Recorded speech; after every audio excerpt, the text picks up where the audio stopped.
In April of 2025, a man named Victor Fetis retired from Verizon after a long career in risk management. He was 54 years old. 1 week later, he looked at his 401k and it was down $58,000 in 48 hours. He told NBC News, on the record, "I looked at my 401k this morning. In the last 2 days, that's lost $58,000. That's stressful. If that continues, I can't stay retired." That is not a metaphor.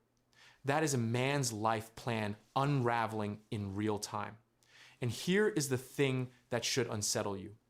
Victor Fetis isn't the story. He's just the most quotable version of what happened to millions of Americans in the span of 72 hours. The real story is that the tariffs didn't do one thing to your retirement account. They did three. And the one most people are talking about is actually the least dangerous of the three. Stay with me, because by the end of this video, you will understand something about the mechanics of retirement math that most financial advisors will not walk you through because it is uncomfortable, because it is not their problem, and because their fee is 1% of your assets, whether your timing is perfect or catastrophically wrong. Here is what I am going to show you. The market downturn began on Liberation Day, April 2nd of 2025, when Trump announced the tariffs. The S&P 500 dropped nearly 10.5% in the following days, including its most significant single-day point loss in recent memory. That part you probably know. But the tariffs also triggered an inflation mechanism that the Federal Reserve has since confirmed, and they hit at the single worst demographic moment in American retirement history. Those are the two things almost nobody is connecting, and connecting them is the entire point of this video. Let me give you the frame that ties this all together. I call it the timing tax. Most people understand investment risk as a math problem. Your portfolio goes down, then it comes back up, and if the average is positive over 30 years, you're fine. That is the way every brochure, every financial calculator, and every well-meaning uncle frames it. But that framing is only accurate if you never touch the money. The moment you start withdrawing from your portfolio, either because you retired, or because you were forced out of your job, or because a medical bill hit, or because the market dropped and panic made you sell, the math changes completely. Not a little, completely. The timing tax is what happens when bad returns arrive at the wrong moment in your financial life. And the tariffs of 2025 delivered the timing tax to an unprecedented number of Americans at the single most vulnerable window of their lives. Before I get into exactly how that works and why it is mathematically permanent, not temporary, let me plant a flag here. There is a subplot running through this video that I want you to hold on to. Victor Fetis is not alone. He is the named version of what happened. But right now, as I record this in the spring of 2026, there is a second wave of tariff damage moving through the retirement system in slow motion. It is not showing up in your 401k balance. It is showing up in prices. And the worst chapter of it has not hit yet. I will get to that. It is more unsettling than the portfolio loss, because a portfolio can recover. What the next wave does cannot be undone. But here is what you need to understand first, because it changes how you read everything else. You think the problem is that your 401k lost value. The actual problem is when it lost that value. Imagine two identical brothers. Same salary, same savings rate, same 401k balance of $1 million on the day they retire. One retires in a bull market, one retires in April of 2025. Two retirees can earn identical 7% time-weighted returns over 30 years and have radically different dollar-weighted outcomes if one happened to retire into a bear market and the other into a bull market. That sentence is from research that the financial industry understands and does not widely advertise, because the implication is inconvenient. The implication is that the timing of your retirement relative to a market crash matters more than virtually any other variable in your retirement plan. Here is the brutal math behind that. When you tap into your portfolio as it's losing value, you have to sell more investments to raise a set amount of cash. Not only does that drain your savings more quickly, but it also leaves you with fewer assets that can generate growth and returns during potential future recoveries. Read that again. You are selling the very shares that would have recovered. You are, in the language of finance, locking in the loss permanently. The portfolio goes down, You sell at the bottom to cover your rent, the portfolio recovers, but those shares you sold are gone. They are not in your account to capture the rebound. You just permanently transfer them out of your future. Research from the Schwab Center for Financial Research shows what happens to two investors who start with $1 million portfolios, take initial withdrawals of $50,000 with 2% inflation adjustments each year after, but then experience a 15% drop in portfolio value. The investor who faces such a decline early in retirement runs out of money far sooner than an investor who does so later. Same starting balance, same withdrawal rate, same market environment, different timing of the crash. One runs out of money, one does not. Research from financial planner Michael Kitces found that the correlation between first-year returns and 30-year sustainable withdrawal rates is only 0.21 week. But the correlation between the cumulative real returns of the first 10 years and the safe withdrawal rate is 0.79, extremely strong. What happens to your portfolio during that early window explains roughly 60% of the variance in your eventual retirement outcome. 60%.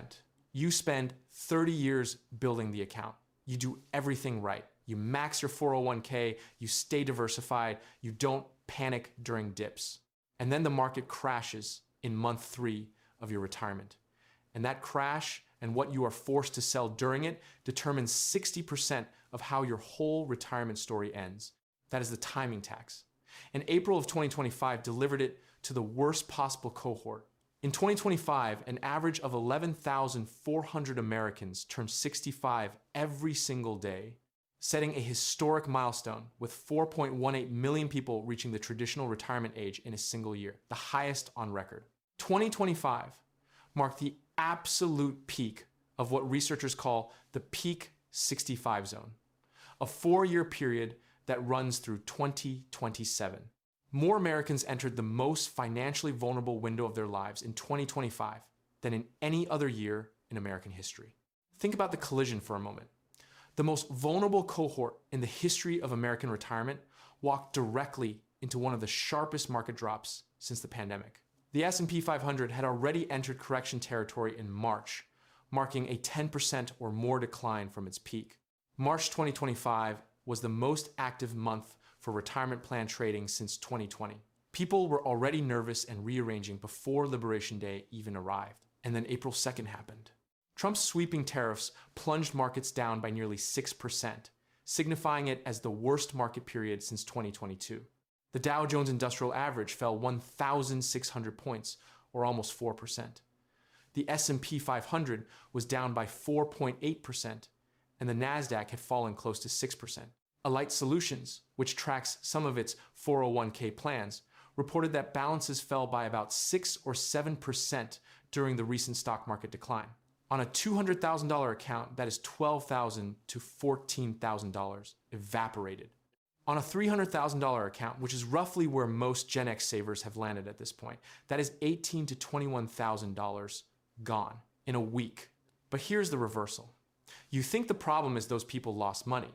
The actual problem is that some of them needed to spend money, and those are very different situations with very different long-term outcomes.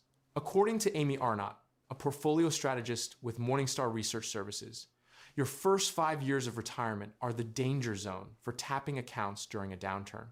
If you take assets from accounts when the value is falling, there's less money left in the portfolio to benefit from an eventual rebound in the market. Victor Fettis, still in the danger zone, still not back at full balance when this hit. By the way, hit subscribe if you like the content. Otherwise, YouTube's algorithm may never show you my videos again. Now here is something the mainstream advice completely missed in its coverage of Liberation Day. Everyone ran the same story. Stay the course. It's a long-term investment. Don't panic.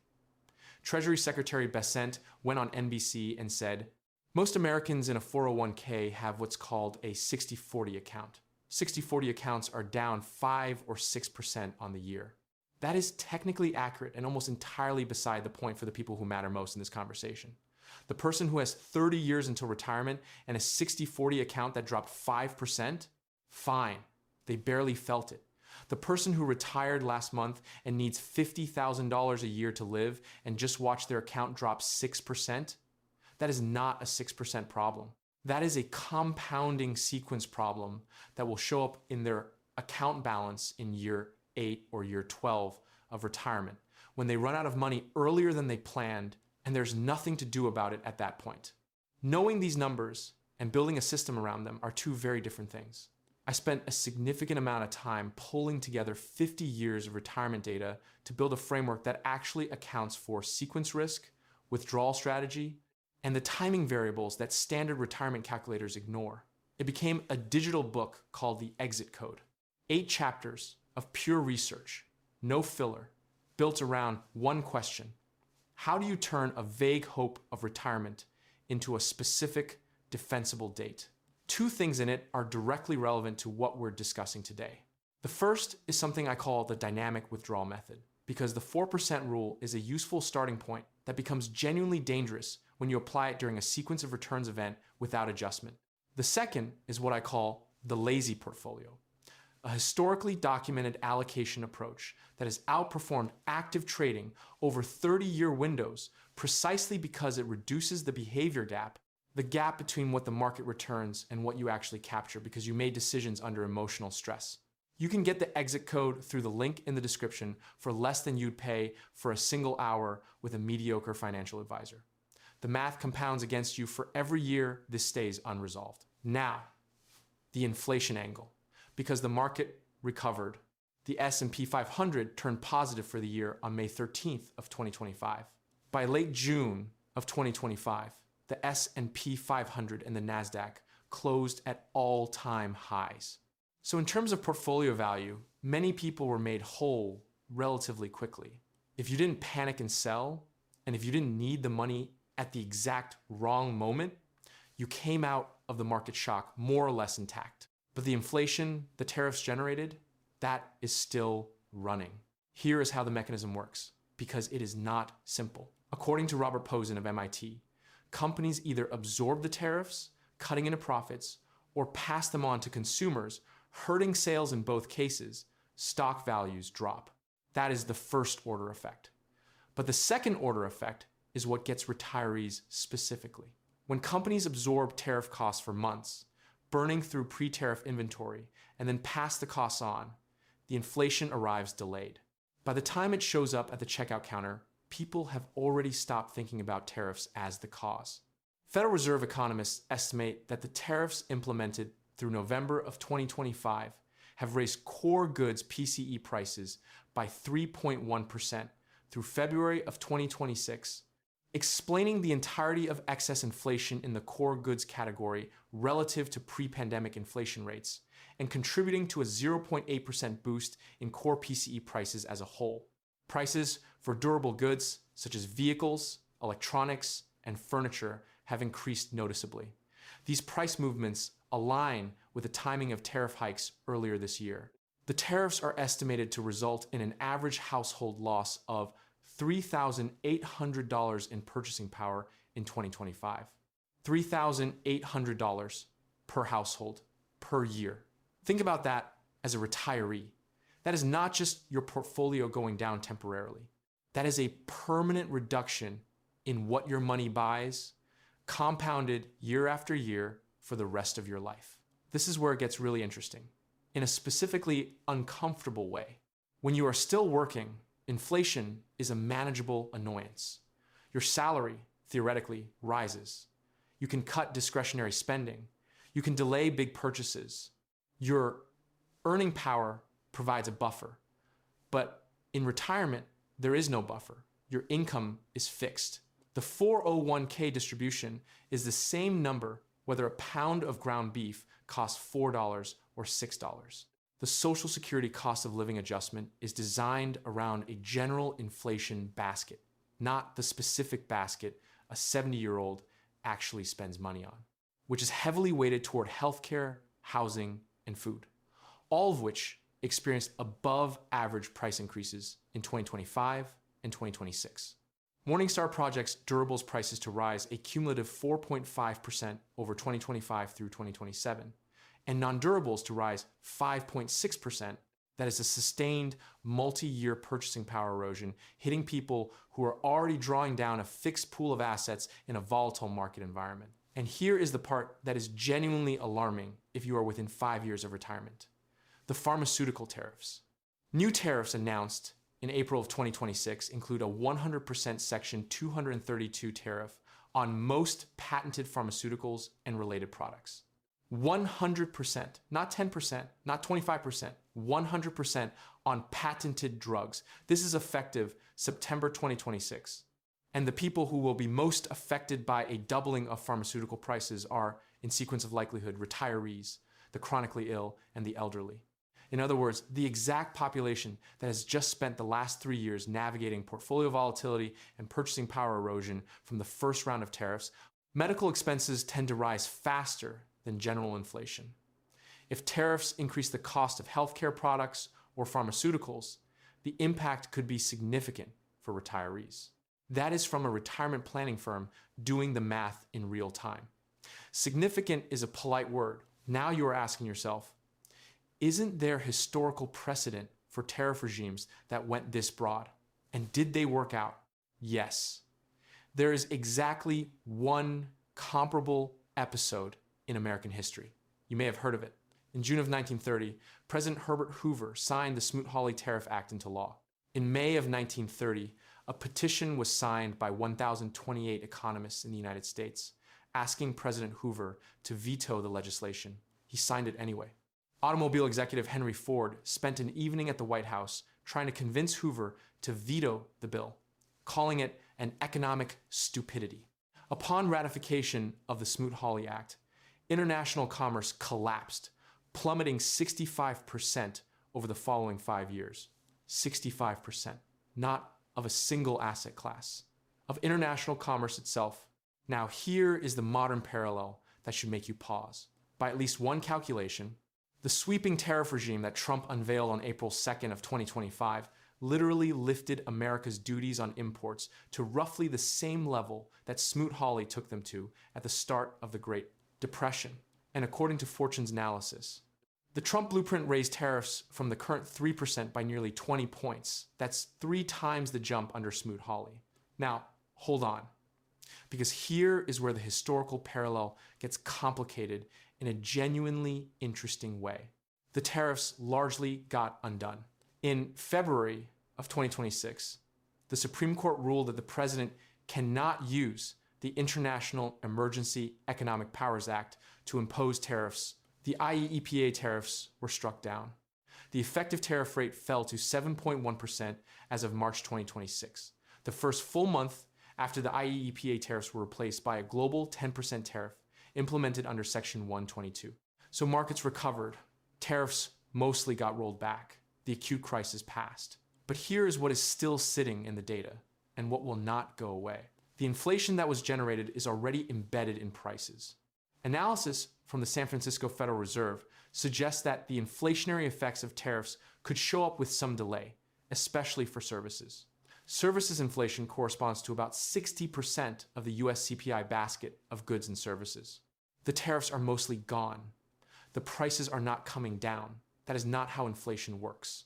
The 3.1% increase in core goods prices through February of 2026 is already in the system. It does not reverse when the tariff does. And the pharmaceutical tariffs are still coming.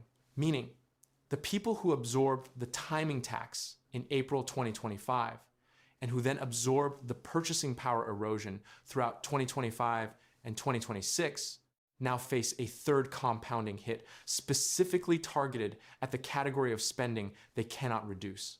There is a character who represents this entire situation. Let me give you her name and her numbers. She is a boomer. She turned 62 in 2025. She has $320,000 in her 401k, which is pretty close to the median for her age group when you account for long-term consistent savers. Her plan was to retire at 63, bridge to Social Security at 67, and live comfortably on a combination of withdrawals and eventually Social Security income. More than half of the baby boomers turning 65 between 2024 and 2030 have assets of $250,000 or less. She is slightly above that threshold. Not wealthy, not broke, exactly in the zone where the plan is fragile but workable. She's not fictional. She is the statistical average of roughly 3 million people navigating this exact situation right now. Here is what the math looks like. She enters 2025 planning to retire in 12 months. Her $320,000 is in a balanced portfolio. Markets drop 6 to 7% in April. That's $20,000 to $22,000 gone from her account. She delays retirement by a year. She is among 30% of non-retired consumers, ages 61 to 65, who are contemplating postponing retirement, a number that financial advisors confirm tracks with 28% of clients across the board. She works another year. Fine. But the inflation that hit her purchasing power during that extra year was real. The groceries were more expensive. Specific sectors like clothing and textiles are expected to see a 17% rise in prices, while food prices could increase by 2.8%. She spent more than she projected. She saved less than she planned. Her retirement account recovered on paper, but the year she worked was more expensive than any year before it. And when she finally retires, she retires into an environment where patented pharmaceuticals are about to double in price. Durable goods have already absorbed several years of tariff-driven inflation, and her fixed income must now stretch across a cost of living that has reset permanently upward. That is not a temporary problem she can wait out. That is the new baseline. But Tom, you are thinking, aren't tariffs also supposed to bring manufacturing back and create jobs? Isn't there a bull case here? Yes, there is a bull case. I will give it to you in full because I have no interest in presenting a one-sided argument. The theory is that by making imports more expensive, you incentivize domestic production, which over a decade-plus time horizon creates new industries, new jobs, and eventually new tax revenues and a stronger manufacturing base. There are smart economists who believe this is a legitimate long-term strategy. The problem, from a retirement standpoint, is the time horizon. That manufacturing build-out takes 10 to 20 years to materialize meaningfully. Estimates using 40 years of international data show that following a change in tariffs, initially the unemployment rate increases and inflation declines. Over time, these effects reverse course. In other words, it seems that demand factors prevail in the short run, but supply factors dominate in the long run. If you are 35, the long run is your friend. You accumulate through the painful short-term disruption and potentially benefit from the structural rebalancing. If you are 63, the short run is your entire retirement. You do not have a long run to wait for. The bull case for tariffs as economic policy and the bull case for tariffs as a retirement account outcome are completely different arguments, and almost no financial media makes that distinction clearly. There's also something genuinely absurd about the political theater around all of this, and I find it instructive rather than enraging. Trump replied to reporters asking about market losses by saying, "I haven't checked my 401k. He does not have one. He has a real estate empire. The person in power making the decision that cost Victor Fedis $58,000 in 48 hours does not own the asset class he was disrupting. It's brought on by the threat of loss of sales of companies worldwide," one economist said. And so it could easily be reversed. A man in his late 50s, sitting on 30 years of savings, might find the word easily doing some heavy lifting there. And speaking of absurdity, 2 hours before announcing his tariff pause, Trump told his paid Truth Social subscribers it was a great time to buy on the stock market. The tariff pause was announced through a social media platform. Lawmakers were frustrated with how the world learned of Trump's decisions through a social media platform operated by Trump's company instead of through federal administration officials.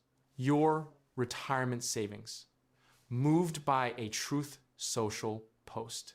Now, let me give you the 3 things that actually matter, because I did not make this video to leave you in a state of informed despair. The first is the most counterintuitive. The crisis in your 401k balance was likely temporary. The real risk is what you do in response to the crisis. Rash decisions often lock in losses. Selling during the downturn could mean missing out on a rebound. The people who lost the most in 2025 were not the people whose portfolios dropped the most. They were the people who sold at the bottom, locked in the loss, and missed the recovery that came faster than most expected.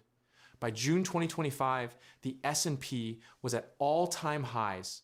The people who stayed owned that recovery. The people who panicked in April owned the loss and sat out the gain. The second is specific to your position on the timeline. If you are within 5 years of your planned retirement date, right now, not when you feel like it, but now you need to build what researchers call a cash buffer. Hold 1 to 2 years of planned annual expenses in a high-yield savings account, money market fund, or short-term treasury ladder. The purpose is not to earn return. It is to prevent forced selling of equities during a downturn. When markets are down, you draw from cash. When markets recover, you sell appreciated equities to refill the cash bucket. This one structural adjustment eliminates the worst of the sequence of returns risk. It breaks the mechanical link between market volatility and your survival during a downturn. It is boring. It is not a trade or a strategy or a thesis. It is just a buffer. And it is the single most retirement-specific thing you can do in an environment where policy risk is not going away. The third is the uncomfortable one about inflation specifically. Your retirement plan needs an inflation scenario built in that does not assume the pre-pandemic baseline returns. Near retirees could consider allocating part of their bond portfolios to Treasury inflation protected securities TIPS, a low-risk investment that offsets the impacts of inflation by adjusting principal interest payments. People who are more risk-averse and not comfortable with market volatility may want to consider building a ladder of TIPS with staggered maturity dates to cover each year's planned portfolio withdrawals during retirement. TIPS are not exciting. Nobody makes a YouTube video about TIPS. But the tariff-driven inflation embedded in the current pricing environment is exactly the scenario that TIPS were designed for. A bond that adjusts for actual CPI is worth a lot more than a nominal bond when inflation turns out to be 3% higher than expected for 5 consecutive years. Victor Fetz, back to him. He said in April of 2025 that if the losses continued, he could not stay retired. As of this recording, the market recovered. He may well have stayed retired. But the inflation that hit his cost of living during that period of uncertainty, that is still running. The pharmaceutical tariffs that are coming for the medications that 64-year-olds disproportionately take, still coming. The damage from Liberation Day was never limited to the brokerage statement. It was also embedded in the price of everything that comes after. More than half of the baby boomers turning 65 between 2024 and 2030 have assets of $250,000 or less. Given the likelihood of living 20 or more years in retirement, they will likely exhaust their retirement savings and be forced to rely mainly on Social Security, which was designed to replace about 40% of a person's annual pre-retirement income on average. 40%. That is the safety net. That is what happens when the plan does not hold. The 4% rule, the 60-40 split, the max your 401k and wait until 65 playbook, these frameworks were built in a different environment. They assume relatively stable inflation, relatively predictable policy, and no catastrophic timing events in the first decade of retirement. The tariff episode of 2025 broke at least 2 of those 3 assumptions simultaneously, and the pharmaceutical tariff is about to test the third. Lazy investing built more fortune than crypto memes. And the laziest but most valuable thing you can do right now is build a plan that already assumes the next disruption is coming. Because it is. And whoever wrote it will not have checked their 401k either. BR, sources used in this script for reference. Victor Fettis, quote NBC News, April 2025. Liberation Day market drop figures, Boston.com, April 2025. Alight Solutions, 401k balance drop data. Lexology, May 2025. Peak 65 Statistics, Alliance for Lifetime Income, January 2025. Kitz's Sequence of Returns Correlation Data, the Arca Labs, April 2026. Federal Reserve Tariff Inflation Estimates, Federal Reserve Board, April 2026. Smoot-Hawley, Comparison, Fortune, April 2025. Post-IEEPA Effective Tariff Rate, Penn-Wharton Budget Model, May 2026. Pharmaceutical Tariffs, Yale Budget Lab, April 2026. Baby Boomer Retirement Readiness Data Alliance for Lifetime Income, Robert J. Shapiro, 2000.